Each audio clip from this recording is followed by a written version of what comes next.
Hello friends, मैं ज्योति और मेरे चैनल में आपका स्वागत है। तो फ्रेंड्स, आज मैं बताऊंगी फुग्गा वाला बाही। तो यहाँ पे मैंने ले लिया हुआ है एकदम बड़ा सा कपड़ा बोले तो यहाँ पे मैंने सबसे पहले मैं आपको बता देती हूँ कितना बड़ा ये कपड़ा है। 15 इंच का यहाँ पे मैंने कपड़ा लिया हुआ है। 7 इंच हमें यहाँ से लेना है। पूरा टोटल लेंथ 15 इंच है कपड़े का। इसको हमने डबल फोल्ड में किया हुआ है। या 7 इंच वहाँ से हमें लेना है। उसके बाद में बीच में हमें 2-2 इंच से इस तरीके से मार्किंग कर लेनी है। पहले यहाँ पे हमें 7 इंच लिया और फिर उसके बाद में 2-2 इंच का यहाँ पे हमें मार्किंग करना है। कितना मार्किंग करना है? 2-2 इंच का। तो इस तरीके से यहाँ पे हमने 2-2 इंच का मार्किंग कर देना है। एकदम सामने सामने मार्किंग होना चाहिए, तभी आपका फुग्गा बाही बनेगा। तो यहाँ पे हमने 2-2 इंच का मार्किंग करने के बाद में अच्छी तरीके से मार्किंग लगा देनी है। और अब इसके बाद में मार्किंग करने के बाद से हमें क्या करना है, इसमें हमें चुन्नट लगा देना। तो आप लोग देख सकते हैं यहाँ पे हमने मार्किंग तो कंप्लीट कर लिया हुआ है। और अब इसके बाद में यहाँ पे हमें चुन्नट को भी लगाना है। तो सबसे पहले मार्किंग को हमें ना कट कर लेना है, ताकि मालूम पड़ना चाहिए कि यहाँ पे मार्किंग लगी हुई है और चुन्नट हमें इसी तरीके से बनाना है। ऐसे ना अगर आप कट नहीं करोगे तो पता नहीं चलेगा कि हमें यहाँ पे चुन्नट बनाना है। तो इसलिए हमें दोनों तरफ से छोटे छोटे कट भी लगा देने हैं। अब यहाँ पे हमें कट लगाने के बाद से क्या करने हैं कि इसको कपड़े को ओपन कर लेना है, पूरा खोल लेना है। कपड़े हमने लिए थे 15 इंच का और उसको हमने खोल लिया हुआ है। यहाँ पे बीच में भी मार्किंग हमें कर लेनी है। बीच में मार्किंग करने से क्या होता है ना कि पार्ट अलग अलग डिवाइड हो जाते हैं। पता चलता है कि कितना हमें इस साइड चुन्नट लेना है और कितना हमें उस साइड चुन्नट लेना है। अब इसके बाद में इस तरीके से हमें चुन्नट लेना है। आप लोग देख सकते हैं इस तरीके से हमें कपड़े को उठाते हुए चुन्नट ले लेना। जहाँ पे हमने कट लगाया हुआ है वहाँ से हमें चुन्नट लेके दूसरे चुन्नट पे रख देना है। इसी तरीके से हमें चुन्नट को लगाना है। तो यहाँ पे हमने एक साइड का तो चुन्नट लगा लिया हुआ है। नीचे साइड का चुन्नट हमें इसी तरीके से लगाना है जिस तरीके से मैं लगा रही हूँ। और अब इसके बाद में इस साइड का भी चुन्नट हमें इसी तरीके से बना लेना है।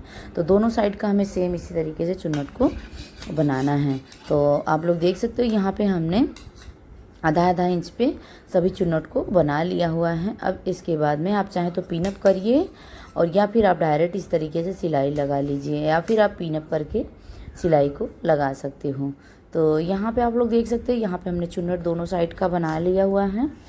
अब हमें क्या करना है कि सिलाई को लगा लेना है। तो चुन्नट तो हमने बना लिया हुआ है, अब हमें सिलाई को भी कंप्लीट कर लेना है। तो थोड़े चुन्नट हमारे खुल गए हैं तो इसको हमें अच्छी तरीके से सेट कर लेना है। सेट करने के बाद इसमें हमें कंप्लीट सिलाई लगा लेनी है। तो आप लोग देख सकते हो यहाँ पे हमने चुन्नट बना लिया हुआ है। अब हमें वापस से चुन्नट को संवारना पड़ेगा, क्योंकि धागा निकल गया है।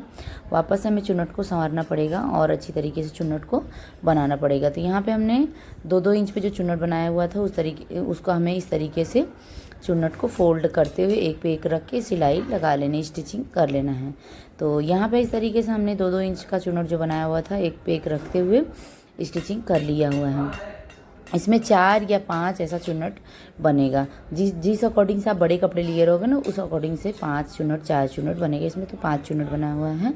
अब इसके बाद में आप लोग देख सकते हैं इस तरीके एक साइड चुन्नट बन गया है। अब हमें कपड़े को सीधा कर लेना है। आप चाहें तो कोई भी फित्ती ले सकते हो, या फिर जो स्केल होती है, स्कूल को ही मैं फित्ती बोल रही हूँ, उसको ले सकते हो। इस तरीके से उसको रखते हुए हमें इसको सीधा कर लेना है। मतलब सीधा एकदम स्ट्रेट लाइन खींच लेना है। अब इस स्ट्रेट लाइन खींचने के बाद से इसको हमें कटिंग कर लेना है। दोनों साइड का जितना कपड़ा है ना, उसको हमें कटिंग करके निकाल देना है। और इसके बाद में कटिंग करके निकालने के बाद से हमें क्या करना है कि इसको ना अच्छी तरीके से दूसरी साइड भी चुन्नट लगा लेनी है। दूसरी साइड भी हमें इसी तरीके से चुन्नट लगा के अच्छी तरीके से इसको हमें बैठा देना है, यानी कि चिपका देना है। तो जैसा हमने उस साइड का चुन्नट लगाया था सेम उस तरीके से हमें इस साइड का भी चुन्नट देखते हुए सिलाई को लगा लेना है। तो इसी तरीके से हमें बाही को तैयार करना है। तो यहाँ पे आप लोग देख सकते हो एक साइड का तो हमने चुन्नट बना लिया हुआ है। अब इसी तरीके से हमें दूसरी साइड का भी चुन्नट को बना लेना है। जिस साइड चुन्नट का फेस रहे ना, उसी साइड हमें चुन्नट को करना है। ये अलग अपोजिट वाला चुन्नट का फेस नहीं करना है। तो इस तरीके से हमें ध्यान देना है। यहाँ पे हमें चुन्नट को बराबर तरीके से सेट कर लेना है। और सेट करने के बाद में हमें इसको अच्छी तरीके से सिलाई लगा लेना है।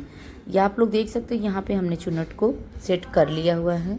अब दूसरी साइड का भी हमें चुन्नट को सेट कर लेना है। तो सेट हो गया है। अब हमें दूसरी साइड का भी चुन्नट अच्छी तरीके से सेट कर लेना है। आधा इंच का हमने गैप किया हुआ है बीच में, आप लोग देख सकते हो। और गैप करने के बाद से इस साइड भी हमें चुन्नट के पास में सिलाई लगा लेना है। चुन्नट को अच्छी तरीके से संवारते हुए हमें चुन्नट के पास में सिलाई लगा लेनी है। ये स्लीव ना आप चाहें तो अपने हिसाब से और भी ज़्यादा बड़ा कर सकते हो। मैंने इसमें स्लीव ना ज़्यादा बड़ा नहीं किया हुआ है। तो यहाँ पे आप लोग देख सकते हो स्लीव बनकर रेडी है। चुन्नट भी हमने प्रॉपर तरीके से बना लिया हुआ है। अब यहाँ पे मैंने लिया हुआ है कपड़ा। अब इसके ऊपर से हमें लेस को लगा लेना है। लेस को लगाने के बाद से इसके ऊपर हमें किनारे में लेस भी लगा लेने हैं। आप चाहें तो कोई भी बॉर्डर वाला चौड़ा वाला लेस हो तो आप वो भी लगा सकते हो, या फिर आप इस तरीके से भी कर सकते हो।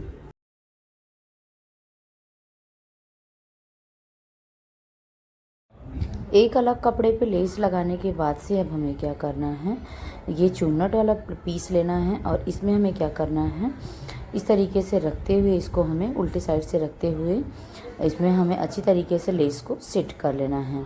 तो आप लोग देख सकते हो इस तरीके से हमने ये बाहीं बना। इसका बाहीं का लेंथ ना टोटल 7 इंच है। मतलब ये जो हमने लेस लगाया हुआ है ये सब भी लेकर इसको हमने 7 इंच का स्लीव बनाया हुआ है। लंबाई में ये मैंने 7 इंच लिया हुआ है। अब इसके बाद में इसको करने के बाद से इसको हमें अच्छी तरीके से एक सिलाई लगा देनी है दबाने के लिए। कपड़े को दबाने के लिए हमें बराबर तरीके से एक सिलाई और भी लगा देनी है। तो यहाँ पे आप लोग देख सकते हो एक बाहीं तो हमने इस तरीके से तैयार कर लिया हुआ है। अब इसी तरीके से हमें दूसरी बाहीं को भी तैयार कर लेना है। तो अब ये जो बीच में है ना, मतलब जो चुन्नट है ना, यहाँ पे आप चाहें बीच में कोई भी 100 बटन लगा सकते हैं, या फिर आप मतलब इस तरीके से कोई भी सिंपल से स्टोन वगैरह कुछ भी लगा सकते हो। मैं ना इसमें 100 बटन वगैरह कुछ नहीं लगाऊंगी, इसको ऐसे ही सिंपल तरीके से छोड़ दूंगी। आप चाहें तो 100 बटन भी लगा सकते हो, बहुत ही सुंदर दिखेगा।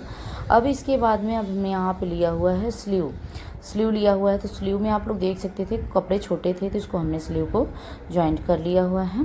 अब ये स्लीव ना प्रॉपर बढ़िया तरीके से हो गया है बड़ा। अब इसको ना हमें अच्छी तरीके से मेन फैब्रिक्स में अटैच कर लेना है। तो किनारे में आप लोग देख सकते हो बंद भाग नहीं है अस्तर वाले में। इसका हमें क्या करना है, थोड़े सा मतलब शुरुआत वाला पार्ट ना हमें थोड़ा सा फोल्ड कर लेना है, और फोल्ड करने के बाद में इस तरीके से स्टिचिंग करनी है। कपड़े को अच्छी तरीके से, अस्तर वाले कपड़े को अच्छी तरीके से फोल्ड करते हुए यहाँ पे हमें स्टिचिंग, कपड़े को फोल्ड करने के बाद में यहाँ पे हमने सिलाई लगा लिया हुआ है।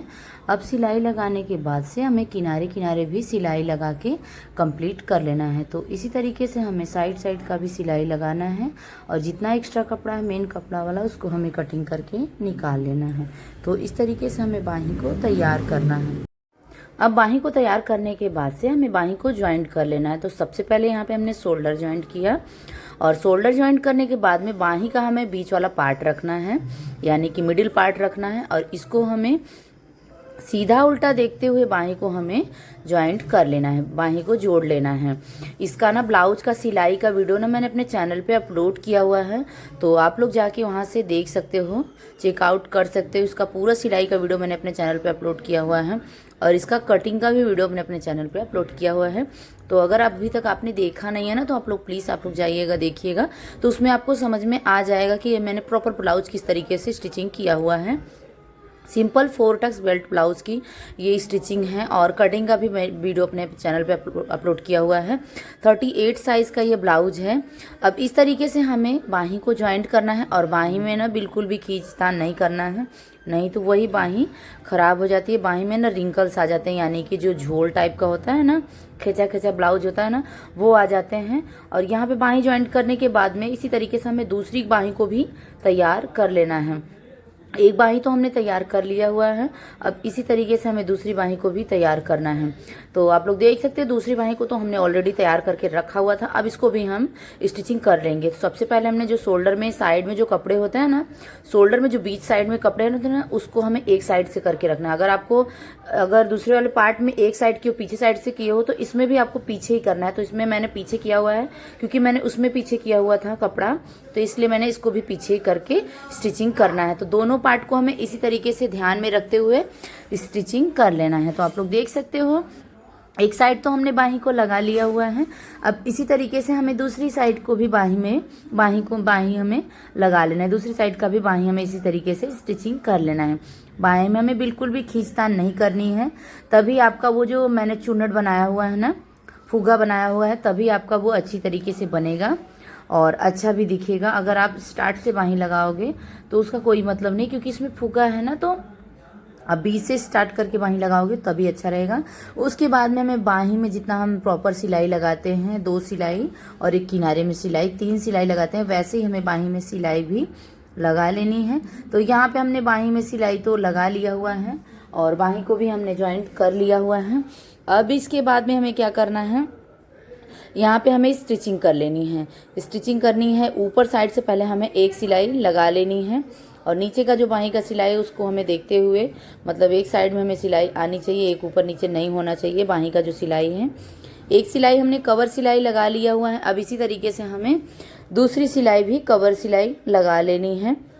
तो यहाँ पे आप लोग देख सकते हो सिलाई हमने देखते हुए साइड का बाही का, इसको हमने 2 सिलाई इसमें हमने लगा लिया, एक उसमें और एक इसमें हमें कवर सिलाई लगा लिया हुआ है। अब इसको हमें उल्टा कर देना है। उल्टा करने के बाद से हमें क्या करना है कि इसको हमें फिटिंग करना है। तो फिटिंग आप अपने अकॉर्डिंग कर लीजिएगा, जैसा आपको फिटिंग चाहिए। इसमें मैं आपको बता देती हूँ कि कितना मैंने फिटिंग किया हुआ है, कैसे फिटिंग किया हुआ है। ये पीछे साइड से मैं पहले एक सिलाई लगा लेती हूँ, एक सिलाई लगा लेती हूँ कपड़े दबाने के लिए। एक सिलाई हमें लगा लेनी है बढ़िया तरीके से।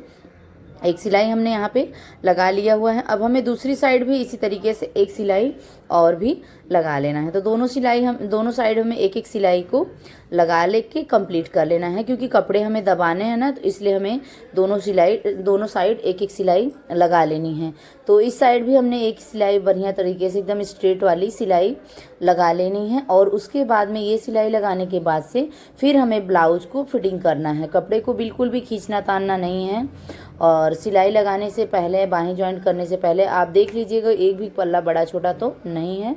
जो फ्रंट और बैक वाला पल्ला है ये देख लीजिएगा और फिटिंग करने से पहले भी देख लीजिएगा। यहाँ पे हमने बाही का जो गोलाई है ना, वो मैंने लिया हुआ है 6.25 इंच और उसके बाद में चेस्ट लिया हुआ है 9.5 इंच। 38 साइज का चेस्ट है, तो यहाँ पे 9.5 लेना है चेस्ट का।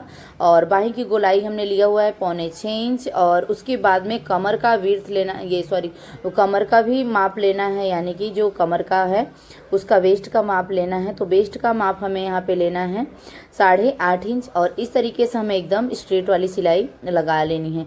स्टार्ट करने से पहले हमें 2 सिलाई लगानी होती है, मतलब 2 सिलाई एक साथ में लगा लेनी है। फिर उसके बाद में हमें इस तरीके से इसको भी सिलाई लगा लेनी है। ये पल्ला थोड़ा सा यहाँ पे बड़ा है, तो इसमें आप चाहें तो इसको अच्छी तरीके से थोड़ा सा सिलाई कर सकते हो। तो ये थोड़ा सा मतलब एक धागा जैसा बड़ा था, तो इसको हमने इसको एक सिलाई लगा लिया हुआ है और इस तरीके से आप लोग देख सकते हो एकदम स्ट्रेट में हमने सिलाई लगा लिया हुआ है फिटिंग का। अब 2-3 सिलाई अंदर में हमें लूजिंग के लिए और भी लगा लेना है। तो एक साइड का ब्लाउज तो फिटिंग हो गया है। अब इसी तरीके से हमें दूसरी साइड का भी ब्लाउज फिटिंग कर लेना है। नीचे से लेना है, यानी कि वेस्ट साइड से लेना है 8.5 इंच और चेस्ट लेना है हमें यहाँ पे 9.5 इंच, यानी कि 9.5 इंच। 38 साइज का है तो उसका हमें चेस्ट का पॉइंट लेना है 9.5 इंच ले लेना है। और बाही की गोलाई लेनी है 6.25 इंच और इस तरीके से हमें बाही को सेट कर देना है और फिटिंग भी कर देना है। तो आप लोग देख सकते हो यहाँ पे हमने बाही का भी फिटिंग कर लिया हुआ है। सभी फिटिंग होकर रेडी हो गया है। अब अंदर हमें लूजिंग के लिए 2-3 सिलाई और भी लगा लेनी है लूजिंग के लिए। तो यहाँ पे हमने 2-3 सिलाई अंदर लूजिंग के लिए लगानी है और उसके बाद में 2-3 सिलाई लूजिंग लगाने के बाद से अब हमें बाही को नहीं, हमें पूरे ब्लाउज को माप लेना है कि ब्लाउज कैसा तैयार हुआ है। तो यहाँ पे हमने टक्स जो पीछे लगाते हैं ना, उसको भी हमने लगा के ऑलरेडी तैयार कर लिया। तो जब हम पीछे का गला बना रहे थे तो पूरा मेरा ब्लाउज तैयार हो गया, आप लोग देख सकते हो। और अगर अभी तक आपने मेरे चैनल को सब्सक्राइब नहीं किया है तो प्लीज़ आप लोग मेरे चैनल को सब्सक्राइब जरूर कर लीजिएगा और वीडियो पसंद आई हो तो प्लीज़ आप लोग वीडियो को ज़रूर लाइक कर दीजिएगा। और इसका ना कटिंग का वीडियो मैंने अपने चैनल पर अपलोड किया हुआ है और स्टिचिंग का भी वीडियो पूरा प्रॉपर अपने चैनल पर अपलोड किया। अब एक बार मैं ब्लाउज को पहले चेक कर लेती हूँ कि ब्लाउज बढ़िया तरीके से फिटिंग हुआ है कि नहीं। तो आप लोग देख सकते हो 34 साइज़ का ब्लाउज कमर का तैयार हो गया। वीडियो पसंद आई तो लाइक कीजिए, चैनल को सब्सक्राइब